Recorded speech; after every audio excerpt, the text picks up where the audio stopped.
Alhamdulillah nahmaduhu wa nasta'inuhu wa nastaghfiruh wa na'udzu bihi min shururi anfusina wa min sayyiati a'malina may yahdihillahu fala mudilla lahu wa may yudlil fala hadiya lahu asyhadu an la ilaha illallah wahdahu la syarika lahu wa asyhadu anna Muhammadan abduhu wa rasuluhu la nabiyya ba'dahu. Allahumma shalli ala Muhammad sayyidil ummah wa sahbihi uswatil hasanah wa ala alihi wa ashabihi wa man tabi'ahu ila yaumil qiyamah amma ba'du. Fa ibadallahi taqullah ittaqullaha haqqa tuqatih wa la tamutunna illa wa antum muslimun. Qala Allah ta'ala fil Qur'anil 'azim a'udzu billahi minasy syaithanir rajim bismillahirrahmanirrahim wal yahsal ladzina law taraku min khalfihim dzurriyyatan dhi'afan khafu 'alaihim falyattaqullaha walyaqulu qawlan sadida. Al-ayat. Jamaah salat Jumat Masjid Al-Aqsa insyaallah dirahmati oleh Allah. Pertama-tama mari kita panjatkan syukur kehadirat Allah Subhanahu wa taala yang telah melimpahkan amat sangat banyak nikmat kepada kita. Sampai-sampai kalau kita hitung nikmat Allah yang diberikan kepada kita, kita tidak dapat menghitungnya jumlahnya berapa, karena begitu banyaknya nikmat Allah yang diberikan kepada kita.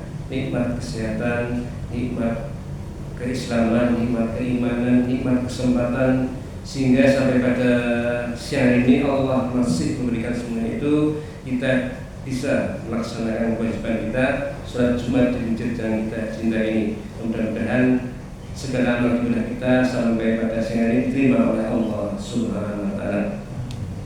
Salawat salam semoga dilimpahkan kepada junjungan kita Nabi besar Muhammad sallallahu alaihi wasallam, serta keluarganya, sahabatnya, pengikutnya, dan insyaallah termasuk kita semua yang selalu menjalankan sunnah-sunnahnya.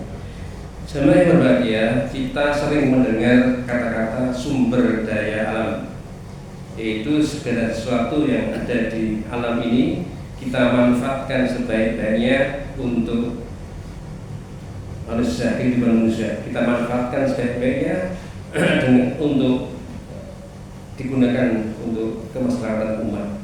Apakah itu sumber alam yang hayati maupun yang non hayati. Ada mungkin hutan yang kita ambil kayunya, tapi kita juga bisa membibit lagi, atau kita juga mungkin ikan, tapi juga kita juga ada ternak ikan, kita ambil pertanian dan seterusnya. Sehingga kalau sumber daya alam ini kita manfaatkan sebaik-baiknya, insya Allah tidak akan habis, karena juga dipelihara terus-menerus. Kita ambil manfaatnya, tapi juga kita pelihara dari hal itu. Dan juga kita sering dengar sumber daya manusia, yaitu potensi manusia yang dimiliki suatu organisasi, baik perusahaan, instansi yang berperan sebagai penggerak dan pelaksana untuk mencapai tujuan tertentu. Tapi bersama sekalian, kami ingin mengenalkan kepada bapak-bapak sekalian, yaitu apa yang dinamakan sumber daya amal, bukan alam, sumber daya amal. Yaitu adalah merupakan sebuah kekuatan amal, sumber daya amal yang akan mendatangkan balasan kebaikan terus-menerus, tiada putus, sekalipun orang tersebut telah meninggal dunia, asal dipelihara dengan baik, yaitu dengan ikhlas dan tidak ada kesombongan.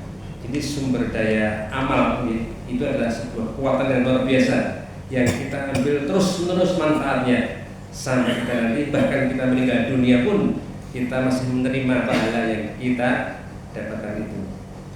Di dalam agama kita ada sumber daya amal itu ada 3, sesuai dengan hadis Rasulullah dari hadis riwayat Muslim. Itu dikatakan idza matal insanu qata'a anhu amaluhu illa min salasatin, illa min sadaqatin jariyah aw ilmin yanta'u bi aw waladin sholihin yaqula.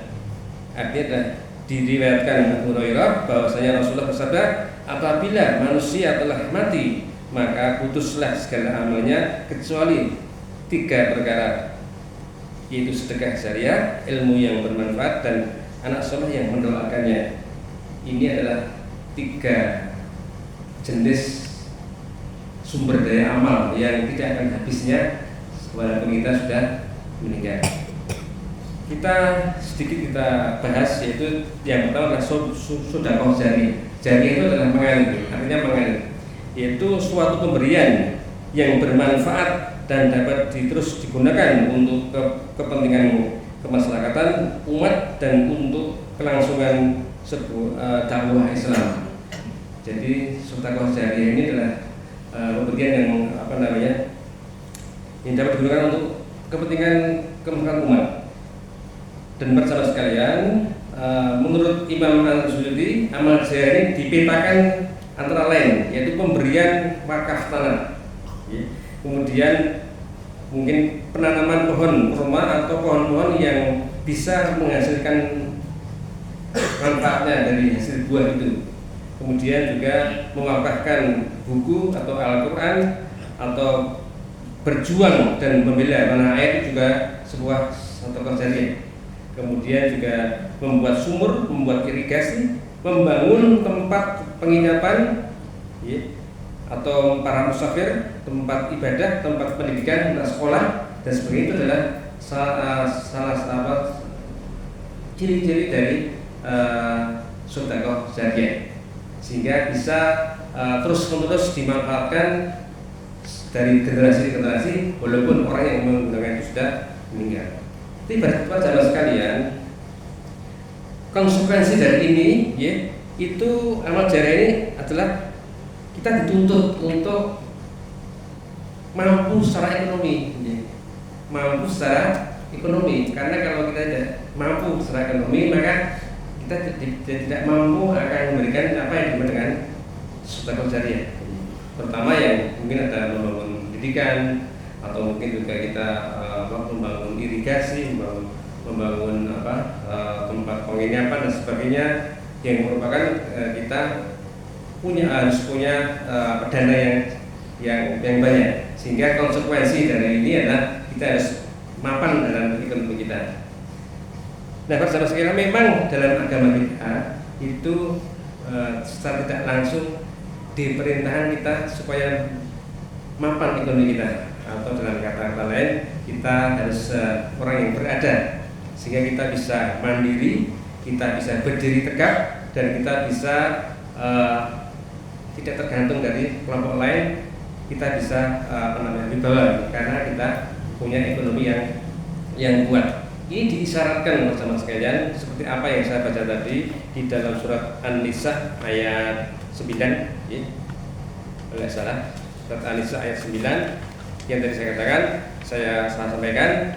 Bismillahirrahmanirrahim. Wa yahsal ladzina law taraku min khalfihim dzurriyyatan dhi'afan khafu 'alaihim falyattaqullaha wal yaqulu qawlan sadida. Dan hendaklah takut kepada Allah orang yang sekiranya mereka meninggalkan keturunan yang lemah di belakang mereka, yang mereka khawatir terhadap kesejahteraannya.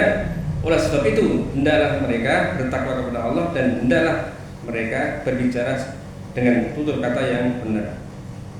Dzurriyyatan dhi'afan, atau keturunan yang lemah.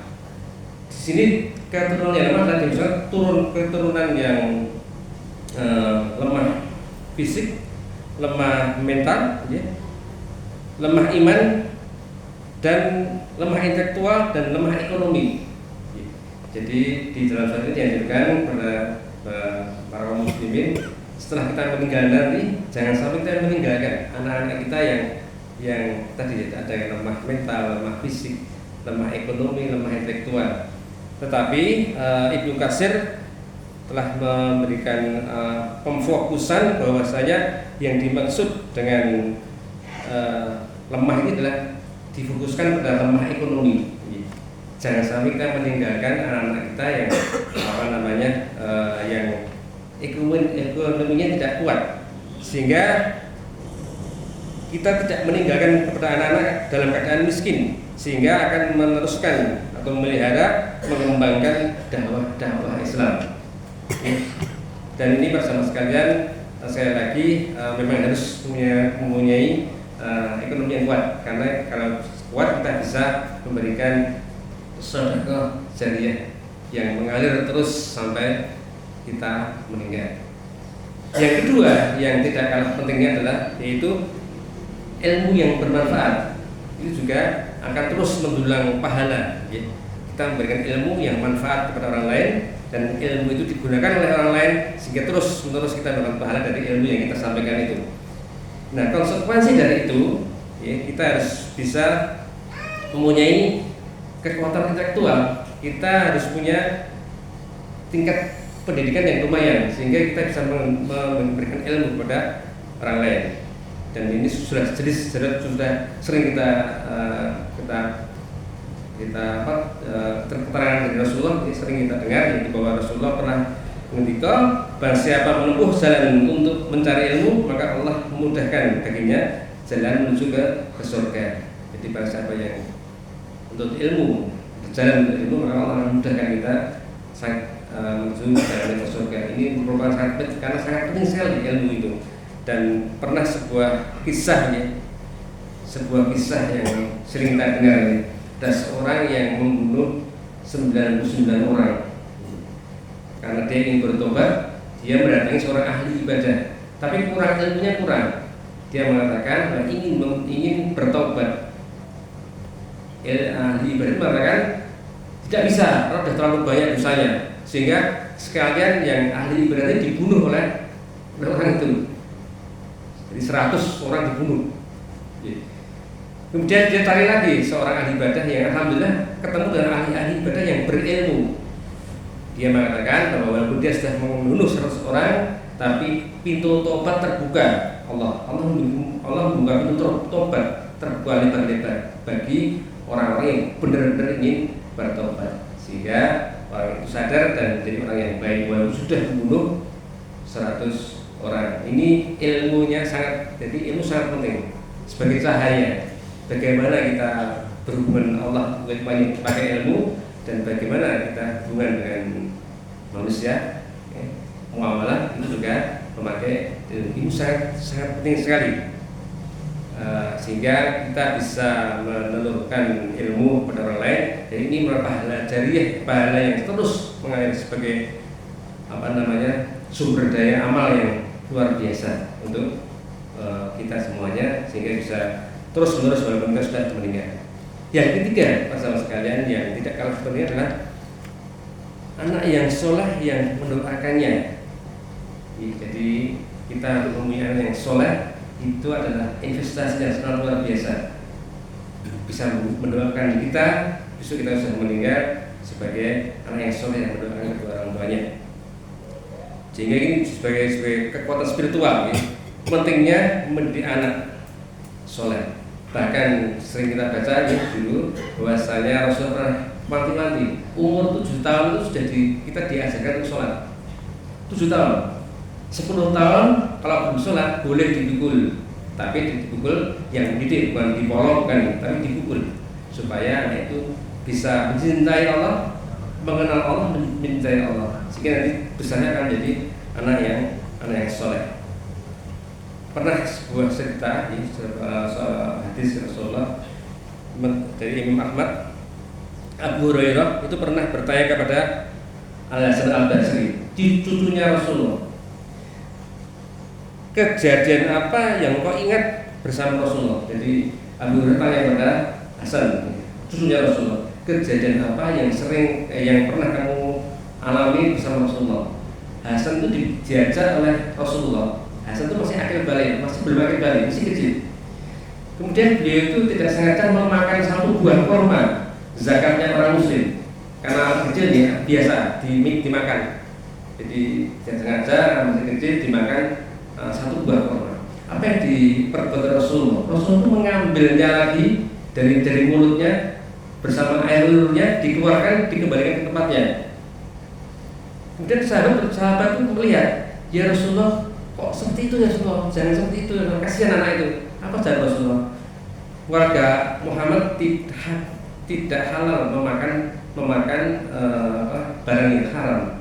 Artinya apa? walaupun belum akil balik, Rasul sudah mendidik anak kecil itu mengerjakan sesuatu yang dilarang agama, walaupun itu masih kecil.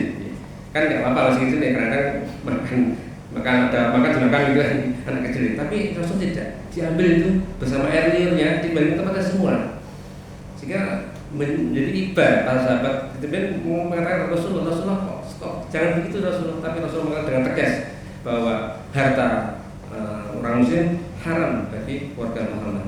Ada lagi satu lagi bersama saya, Ibnu Abbas itu masih kecil, masih belum akil balik. Dia ingin sholat tahajud bersama Rasulullah di malam hari. Rasulullah menggandeng beliau, kalau ngantuk dirangkul dirangkul anak itu dirangkul, sehingga tidak ngelek sama anak itu, kamu masih kecil, jangan sholat tahajud dulu, kan tidak ngantuk kalau pagi. Tidak, Rasulullah tetap memotivasi anak itu untuk sholat tahajud di malam hari. Ibnu Abbas ya. Nah itulah teman sekalian, didikan anak-anak kita itu merupakan investasi dari kita yang bisa mendoakan kita di sekolah kita nanti akan meninggal dunia, dan pahala semuanya terus sampai kita di akhirat nanti. Itulah teman sekalian, sekali lagi sumber daya amal yang kita dapat, yang kita bisa lakukan itu amal jariah, sedekah jariah, kemudian ilmu yang bermanfaat, dan yang terakhir adalah anak yang soleh yang mendoakan kedua orang tuanya. Barakallahu lakum fil Qur'anil azim wa nafa'ani wa iyyakum bima fihi minal ayati wa dzikril hakim wa taqabbal minni wa minkum tilawatan innahu was-sami'ul alim.